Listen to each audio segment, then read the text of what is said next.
right, so let's stick with the Magnificent Seven here because we know they drove record market gains in 2023. And Wall Street optimistic the tech giants can keep that momentum going in the new year. According to estimates compiled by FactSet, the Street is projecting the Magnificent Seven stocks will rise an average of 11% in the new year, with the exception of laggard Tesla. So as you mentioned, Julie, this is sort of that time of year. You rethink your portfolio maybe a bit. You think, you know what, do I stick with the winners, right? And certainly the Magnificent Seven winners in 2023. If you piled in 12 months ago, you're probably feeling pretty good and pretty smart right about now. And there were different reasons those stocks worked last year. You know, you could think about AI.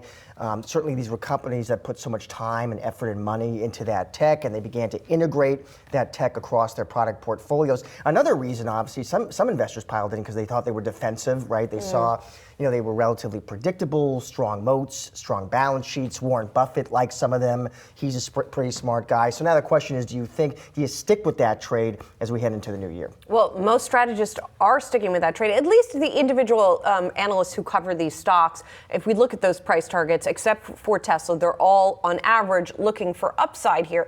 That said, they're all expecting less upside than we saw last year. Without exception, all of those Magnificent Seven stocks, if you calculate the change from the close on Friday, last Friday, to the price target, we're talking about a smaller gain than they saw in 2023, or in Tesla's case, a loss. So it is optimism, but it's sort of more muted optimism going into this year. One of the folks who's a macro person who looks at this is David Kostner over at Goldman Sachs. He says the baseline is that mega cap tech stocks will continue to outperform the remainder of the S&P 500, although it should be said, the forecast for the S&P overall, there's a big range, but most of them are also for modest gains in the index. There are some, you know, very dedicated tech bulls, though, who argue people are being too conservative. And I think it comes down to where the AI, and they see these companies, and this is the very bullish case, they see these companies continuing to invest. They're going to keep integrating that tech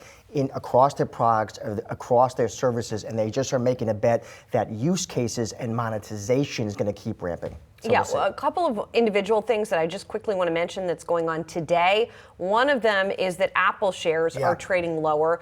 They got a rating over from Barclays that is pushing the shares down. A very rare downgrade to sell. Yes, on exactly. the iPhone, but you don't see that very often. Time for a breather, they say. So we're going to talk more about this later, but you could argue, given the size of Apple, as Apple goes, the rest of tech and then the rest of the market goes. So that's definitely weighing on things today. On the flip side, you've got Tesla, which is out with deliveries. We're going to talk more about that later as well.